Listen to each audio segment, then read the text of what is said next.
Hello everyone, Bruno here from VAC, and today I'm here to present the Express branch OFP generated by SimBrief through the VAC website. A few members have had questions and concerns regarding the OFP, so I thought it was a good idea to break it down for you guys and give you the chance to get some in-depth knowledge of how to interpret the different sections and how to follow along your OFP throughout the flight. So without further ado, we'll get right underway. So this is going to be the PDF format generated by SimBrief once you have a bit of flight on the VAC website and entered your different information. So through the integration of SimBrief on the website, you're going to be able to not only file your flight plan on the VATSIM network, but you're also going to be able to either generate a PDF format or a printable format as well. So here we can see that we've got a flight simulating a Jazz Air flight or Jazz Aviation flight 8414 with service to Vancouver and Kelowna. And you'll notice that the all of the Jazz, in this case, flight numbers have 4 digits, either starting with the number 7 or the number 8. In this case, we've got a 4-digit flight number starting with the 8 digit. And that means that once we're going to be logged into the VATSIM network, we're going to have to drop the 8 out of our call sign.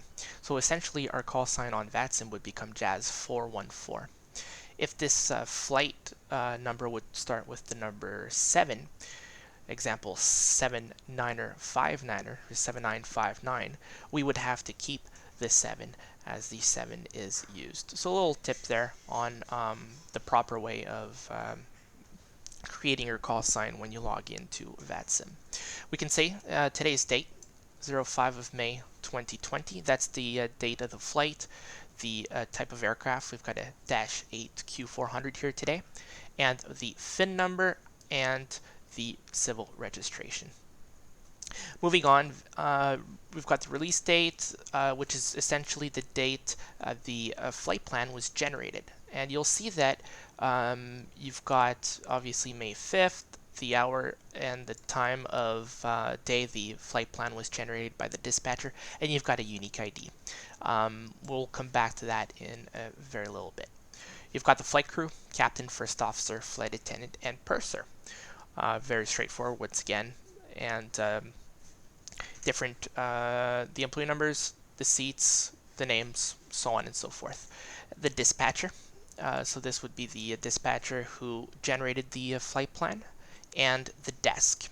So the desk, basically, it always starts with Delta, and then you've got the specific desk. So if you were to phone in on the line, if you had any questions or concerns about the flight plan, you want to talk to the dispatcher, you'd phone in, you'd make sure you'd be talking to desk mic, so that you're talking to the appropriate dispatcher who created the flight plan.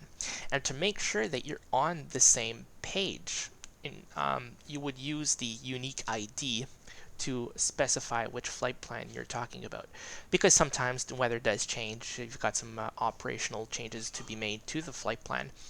There could be a newer version. So to make sure that you had the same release number, some airlines will use release 1, release 2, etc. This particular OFP uses an ID code, so you would actually use the ID code to make sure that the dispatcher and the flight crew members are talking about the same flight plan. Remarks sections could include various different information. In this case, we've got a planned optimum flight level, telling the flight crew that the computer basically computed the most adequate altitude for the flight. You could have some weather information, you could have some ground delay programs information in there. Any valuable information the dispatcher found necessary to communicate with the flight crew will be found in this section right here. Following on, we've got the ICAO flight plan format, and this is where we're going to take our information to build the flight plan within our aircraft, whether it's the CRJ or the Dash 8 Q400 or so on. That's where you would get the information. So we're going to go over this very quickly. So we've got the flight plan. You can see here Jazz 414. So that's the actual call sign of the aircraft. So even though the flight number itself is 8414, as I said earlier, the call sign for this specific flight would be Jazz 414. So if you're unsure if you need to drop that first digit or not, you'll always reference the flight plan here, and you'll be able to notice if it's a 3-digit or a 4-digit flight number and call sign. Next is the aircraft type and wake type. So we've got a Dash 8 Q400, Dash 8 Delta with a mic or medium wake, followed by basically equipment found on board the airplane. That would be specific more or less for ATC and dispatch. If you were to have an MEL, and you did lose one type of navigation equipment or comms, for example, that would be included in here.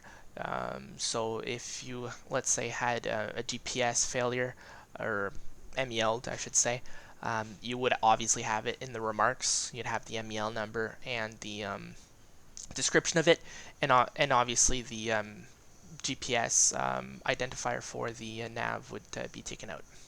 Next, we've got our departure airport, in our case Vancouver, under the ICAO format, followed by our scheduled departure time. So in Zulus, obviously. So 2025 Zulu, our departure time out of Vancouver. Next line is basically our route. So we'll start off with our speed. So the first 4 digits here is our true airspeed filed with the flight plan. You'll notice it starts with a November, meaning knots. If it were in Mach, then it would start with Mike. So in this case, November 0315 indicates a true airspeed, not an indicated airspeed, but true airspeed of 315 knots with an cruising altitude of 17,000 feet. And the reason there's an F, even though this is below transition altitude in Canada and the US, is because you'll always see the 3-digit format for the altitude in the ICAO flight plan. So therefore, they always put F to make sure that you're not mistaking it for 170 feet or 1,700 feet. So we know that the F means there's 2 zeros following the 170, so equivalent of 17,000. Next is the route. So we're taking off Vancouver. We're going direct Janik, direct CCAB, and CCAB for our arrival. So basically, direct Janik intersection, then direct CCAR, followed by the CCAB 4. In your FMS, depending on the format and so on, you would only write Janik, CCAB, and CCAB 4. Some FMS will have a VIA. VIA, if you put in Janik and CCAB, you'll see the direct on the either on the left-hand side. That's just the way it's specified in the OFP. Then we've got the destination, Kelowna, again under the ICAO format, and the estimated en route time of 44 minutes. So that's not our ETA, that's the ETE, or estimated time en route, of 44 minutes. Followed by, again, Vancouver. And the reason for that is because Vancouver is our alternate airport. Below that is performance-based navigation and navigation systems that we found on the airplane. I'm not going to go over those. Those are not going to be very necessary for your flight online. But know that this basically informs, again, ATC and dispatch of the different various navigation system on board.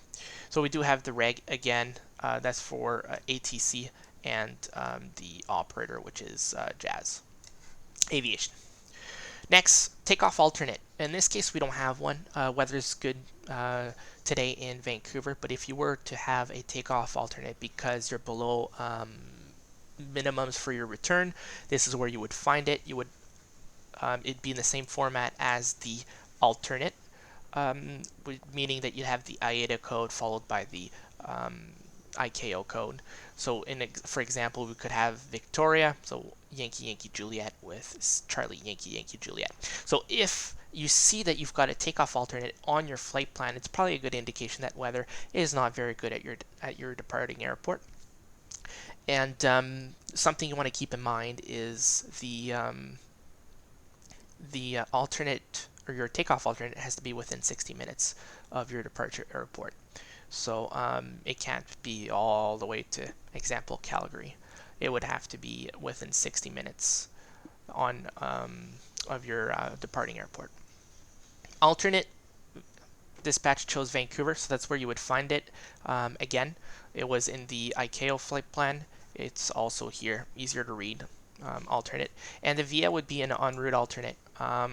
Example of that would be you're flying along in mountainous terrain region, and they could specify that if you were to lose an engine prior to a certain waypoint, you would divert to a specific airport, and if you were to lose your engine after the specified waypoint, then you would go to your destination. So that's where you would have a VIA in there. Is sometimes if you're at low altitudes with a single engine running, you could maybe not clear a certain mountain range or certain obstacles, so that's where the VIA would come in. Then we fall into basically the gist of it, the body of the flight plan, which is the nav log.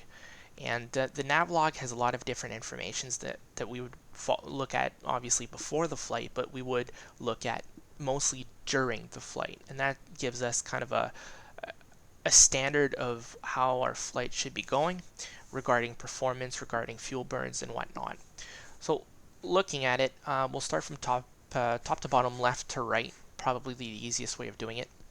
So we've got waypoint, frequency, and lat and long, which is the latitude and longitude of each waypoint.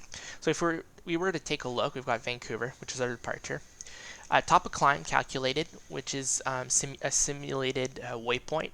It's not going to be your actual top of climb. It's what the computer calculates and thinks your top of climb will be, depending on radar vectors and traffic and so on. You'll never be within the same distance at your top of climb. It's just to give a realistic scenario and a standard scenario of where to expect your top of climb. So if we were to look at the first physical waypoint, which is Janik, you've got Janik. There's no frequency because Janik is a GPS intersection or RNAV position.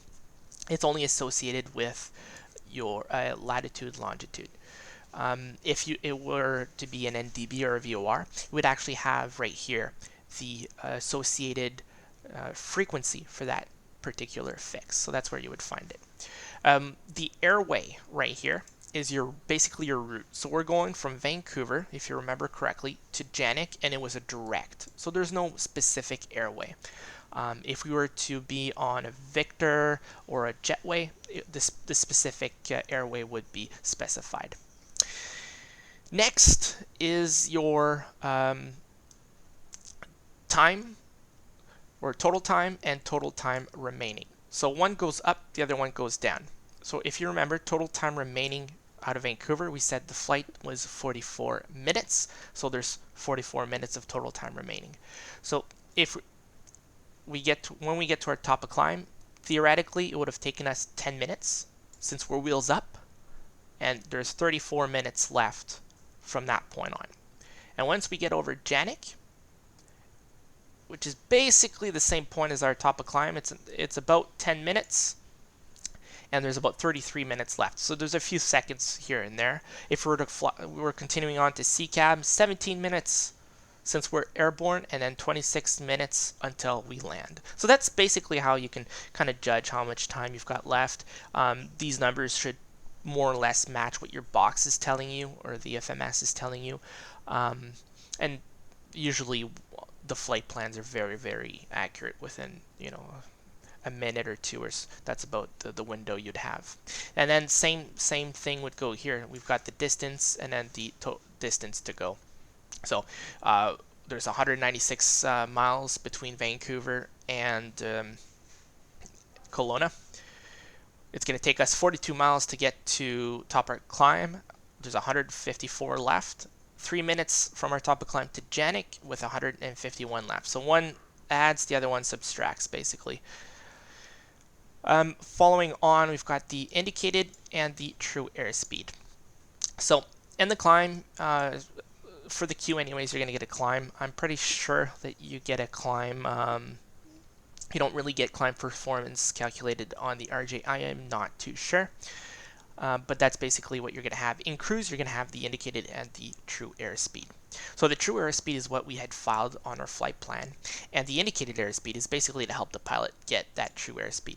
So once you're in cruise, you get cruise power, and you want to indicate about 243 knots on your airspeed indicator. And if you were to look at the navigational display, you'd have your ground speed and you'd have your true airspeed, and they should be fairly close, within probably 5-10 knots or so. There's always some variations depending on the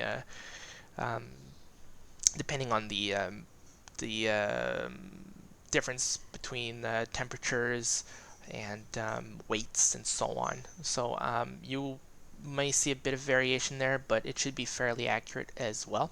We do have a Mach number, although not very useful as we're flying at lower altitudes, and your ground speed, or basically your predicted ground speed of 341 knots. That's what the computer calculates with the wind predictions and so on. Again, you should be within a ballpark of that number. Then we've got the magnetic course and the true course and your heading. So basically everything is calculated for you. Your tracks, so that's your true course in true degrees, not computed with the magnetic variation. You've got the magnetic course, which takes into account the magnetic variation, and then your actual heading. So your magnetic course corrected with wind. So those, if you were, example, to lose some navigational systems, you could, in theory, still be able to track to JANIC and so on with these with this information here. Altitude, we set it 17,000 feet, and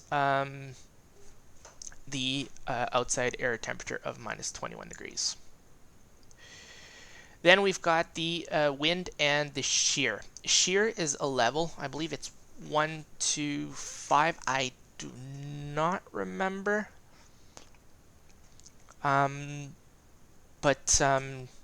Actually, no. It's I believe it's the amount of knots per 100 feet, or difference. There we go. I think that's what it was. So the higher the shear number, the more you can expect turbulence, basically, because the bigger the velocity reference, the bigger the velocity difference between the altitudes. So I believe it's the difference in knots between every 1,000 feet. There we go. And then obviously the wind. So the wind is 198 at 29 knots. So you've got your wind component. And now fuel. So these last two columns here are the fuel. You've got your segment burn, your accumulated burn, and your planned fuel on board. Oh, there we go. That would help.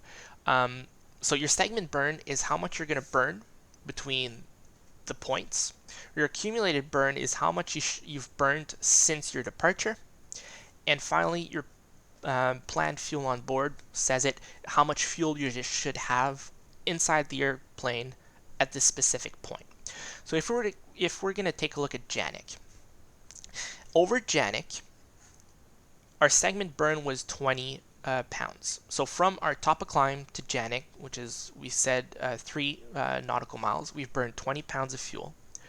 Since our departure, we burnt 647 pounds of fuel, and we should have 49,020 pounds remaining in our fuel tanks. Next is our cruise fuel flow. So cruise fuel flow is basically how much fuel you're burning at this present moment. So both engines running at cruise power setting, we're burning 2,323 pounds per hour. So that's your fuel flow. And finally, the minimum fuel on board is the minimum amount of fuel you should have. And that's not counting any contingency or any extra fuel that was planned for the flight. So that's the bare legal minimum you need over GenX. So in this case, we can see there's about a 600-pound difference. Well, that tells us that we've got about 600 pounds to play with. But for, let's say for example, we got delayed out of Vancouver. There was a lot of traffic. We got a bit of vectors before we were put en route, and we're below our planned fuel on board. We could still continue on to our destination as long as we're above our minimum fuel on board. That's how we would take decisions and so on. So as long as you can be below your planned fuel, as long as you're above your minimum fuel, then you're good. You're good to continue. So that's basically how you would read it. And so for every waypoint, you have a breakdown. And as you're flying over each waypoint, you'd want to look at the different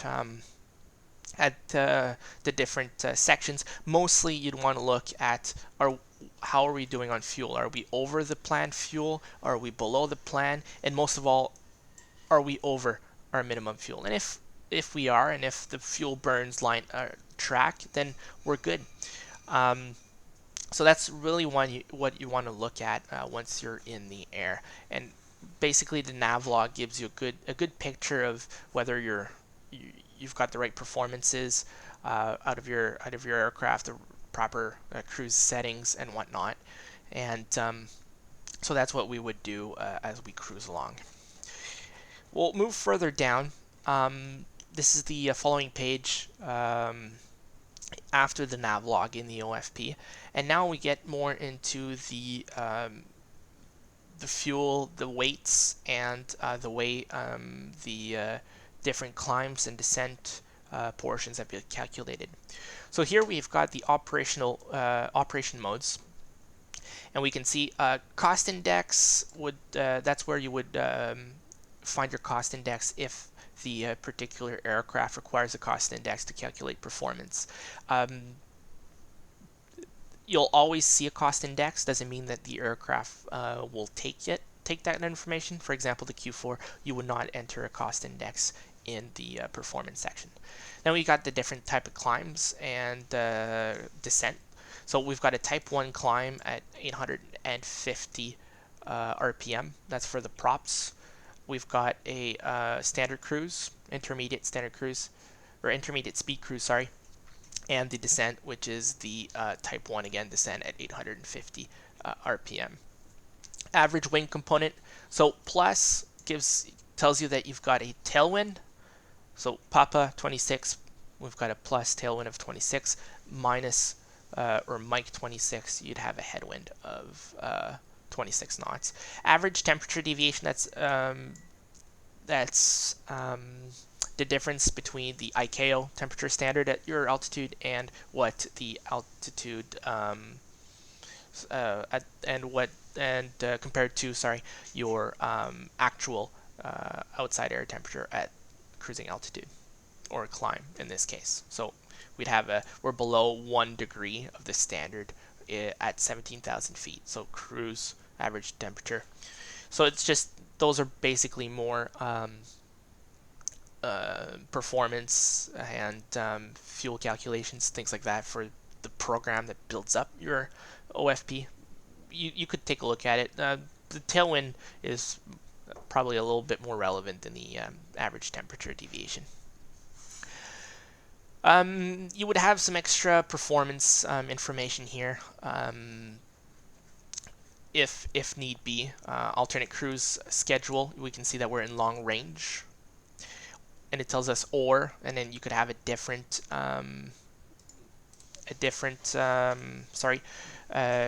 speed if you were below 10,000 feet. In our case, long range cruise or long range cruise if below 10, so that if we were going to go back to Vancouver, we would use a long range cruise setting, and these settings you would find in the EFB that we would have inside the airplane. And then en route reserve is 0% of burn. If we were to have let's say a 15% contingency, then you would have 0.15% burn, or a minimum of, and then it would tell you the amount of extra fuel in pounds. Next is the alternate. So that's basically your nav log for the alternate. It's basically, the nav log is it's very basic. It's a direct line. It doesn't take into consideration your actual route.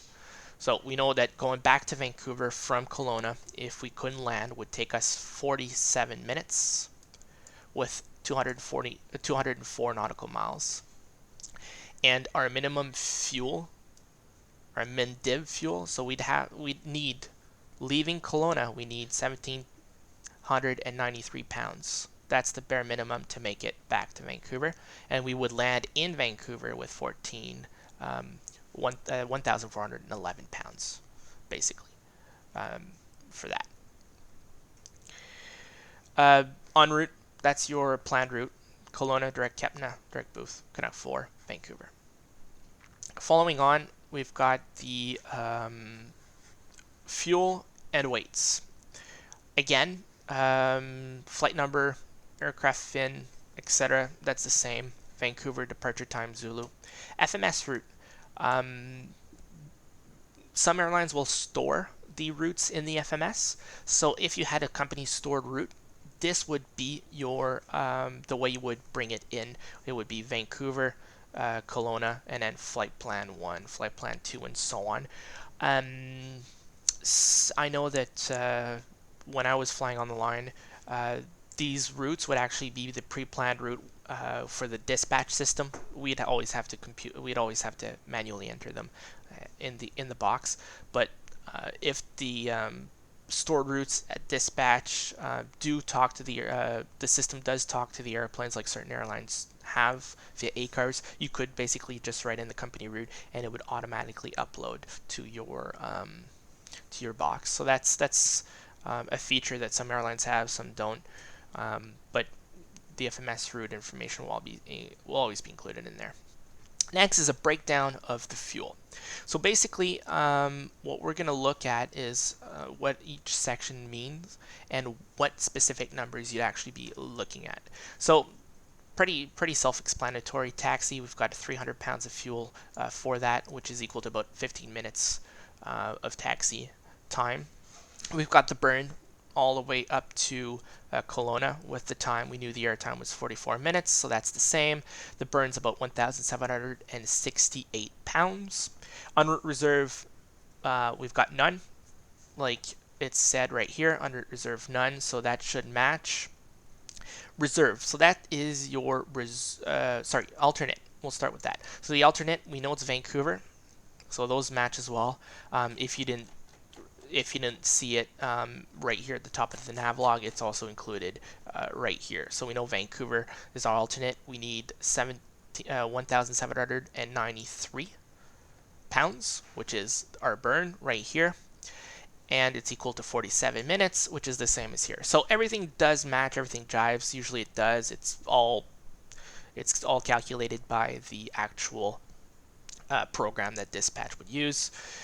Reserve. So reserve, depending on the aircraft type, it would change. If you're in a turboprop, you need 45 minutes of fuel.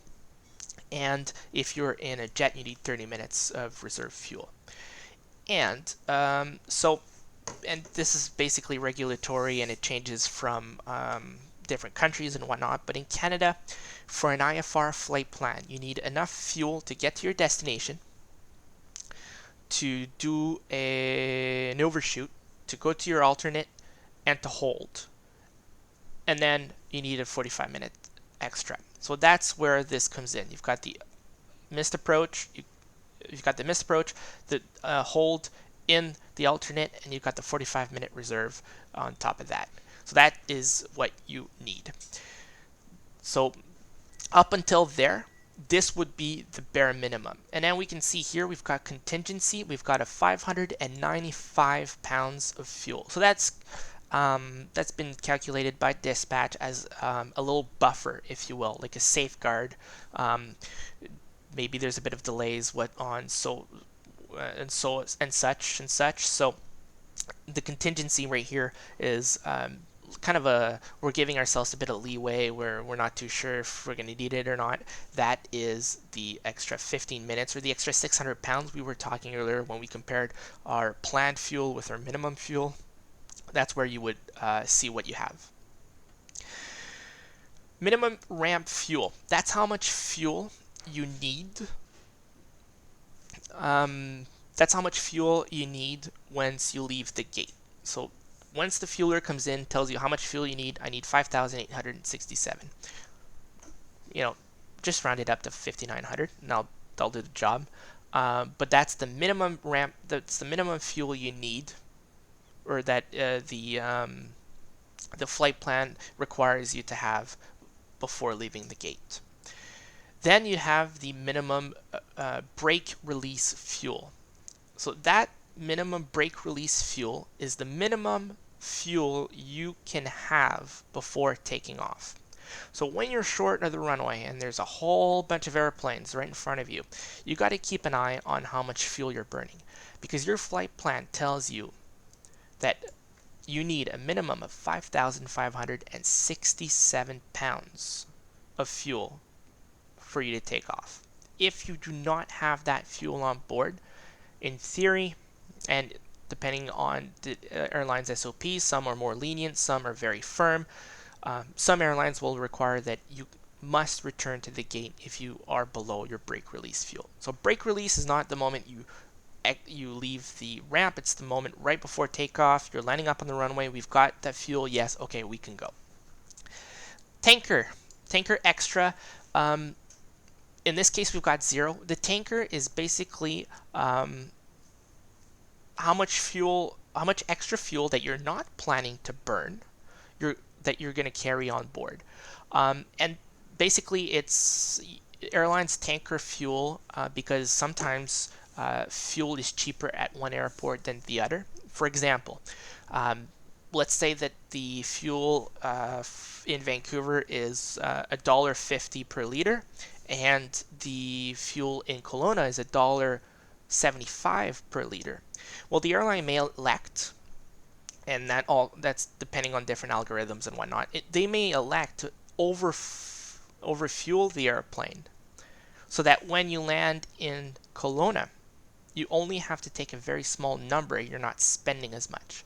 Obviously, more fuel in the airplane means you're heavier, meaning you'll burn more. But there's a whole bunch of algorithms that calculate that for dispatchers and airlines, telling them, yes, it is still more efficient to carry extra fuel, to tanker that fuel, so that you don't have to fuel at your destination, because the actual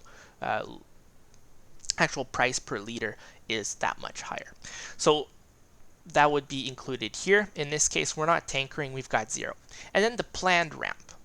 Planned ramp is how much the dispatcher planned for you to have. So in our case, the minimum ramp fuel and the planned ramp fuel is the same.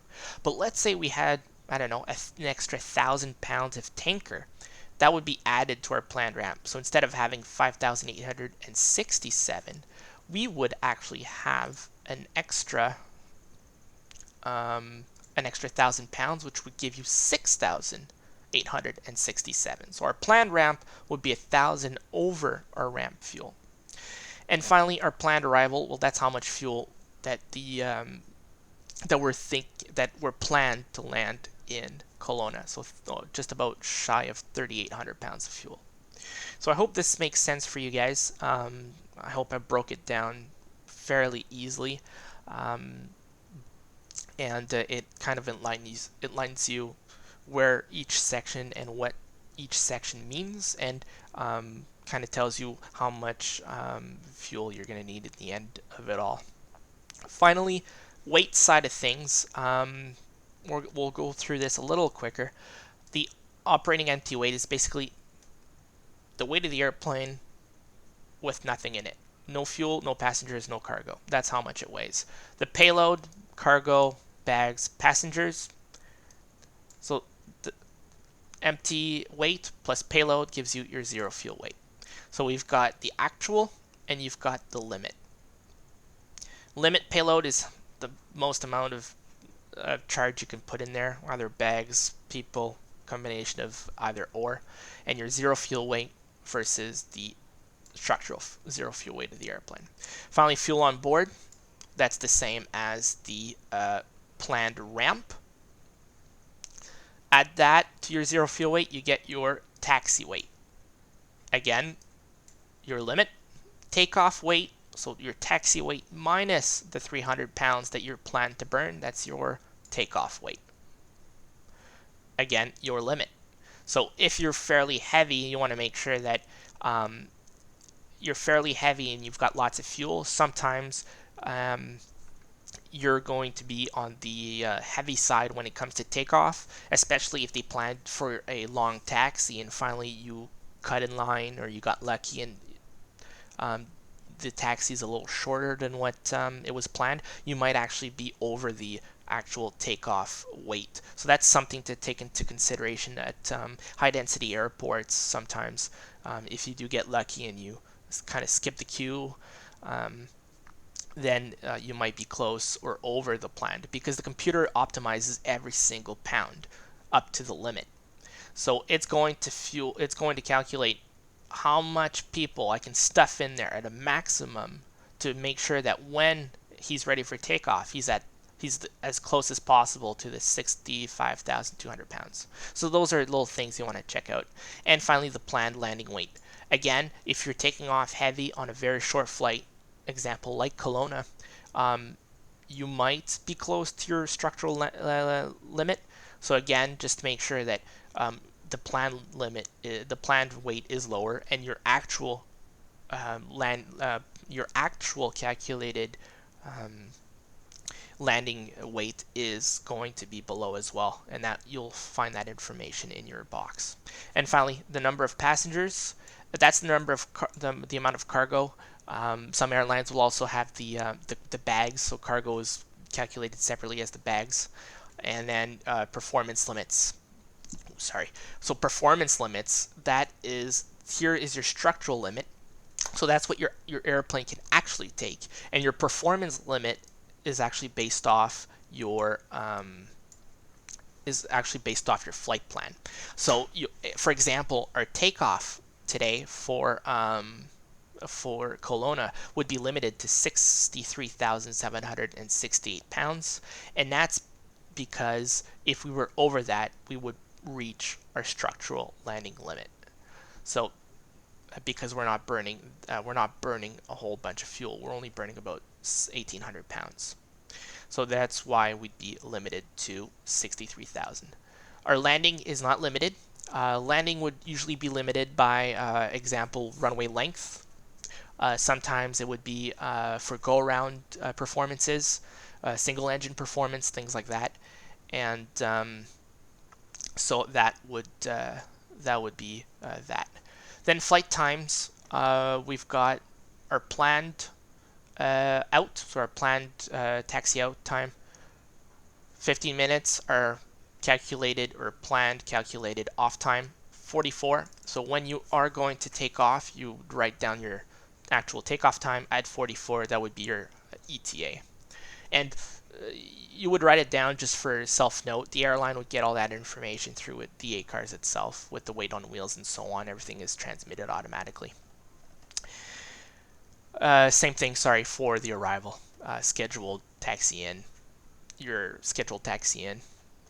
That kind of gives you a bit of knowledge. If you're running late, if you're early, you can kind of play around with your power a little in cruise to either make up some time, or if you're really early and you get into a major airport like Toronto or Montreal or even Vancouver, you might want to pull it back a little because your gate might not be available. Wind components, those are all the wind components in altitude.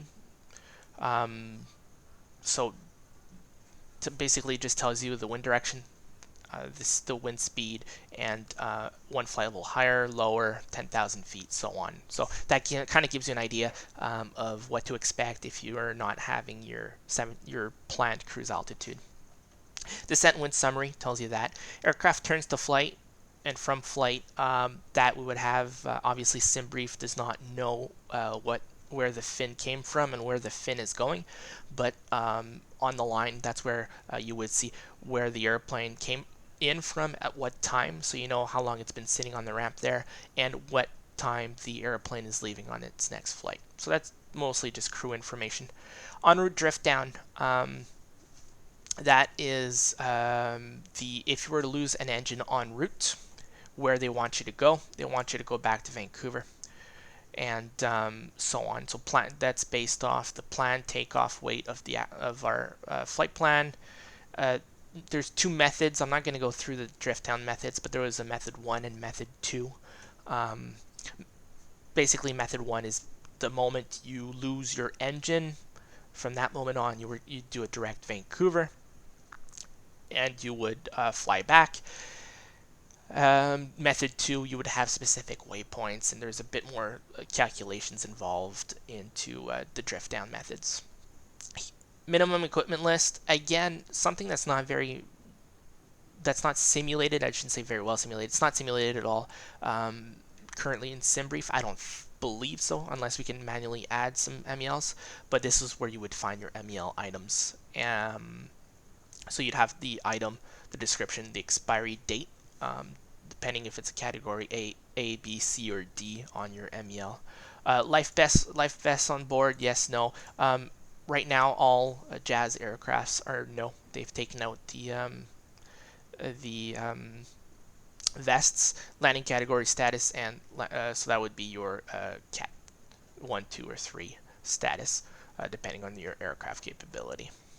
And then finally, takeoff and landing report. So those are the performances calculated by the dispatcher's system on your based on the planned weights. So those are just planned; they're not actual. You would always look at your actual weights, and in the aircraft, we would have what we call the speed card. We would go to the nearest weight, always up, so near the nearest 1,000th, and we would look up at what the specific speeds would be. But these would give you what the dispatcher's system calculated for performance-wise. So, for example, we've got Vancouver at runway 8 right, the outside air temperature, the winds. And keep in mind, these flight plans are made about an hour and a half before the flight. So the conditions outside do change. Wind does vary. So these are just, like I said, planned numbers. They're not your actual numbers. So we could see they planned off a flaps 5, and then V1, VR, and V2, and the planned takeoff weight. So, and remarks. So max weight, no icing, and dry runway. Self-explanatory. Same thing for the landing. These are all planned numbers that you would look at. And the reason you do that is because, like I said earlier, let's example for landing weights. If you had a wet runway and a shorter runway, then the system might give you a restriction for your landing weight. So that's why these runway analysis are done, especially for smaller airports. It could become critical. And then the takeoff data, again. These are kind of what we'd have in the airplane, as you'd have the weight, and the weight, the outside air temperature with the different flap setting, and you could see the speed, so V1, VR, and V2. We would use the actual cards. We wouldn't use the ones in the flight plan, but if in the simulator you could use these, and you'd probably get some very similar numbers as you would from an EFB or from a speed card. Same thing with the arrival. For the arrival, where is it? Right here, arrival for the landing data. So again, arrival runways, it tells you in Kelowna what type of runway you'd be looking at. We're talking about runway 3, 4, and 1/6, the length, your max landing weight, taking into account specific go-around radiance, lengths, performance, and whatnot, your course, and if there's an ILS frequency involved into that. And again, your performance here. So I'm not going to go through all of these, but they are there. You can always write in the comments section if you have any questions, and and I'll try to answer those as best as I can.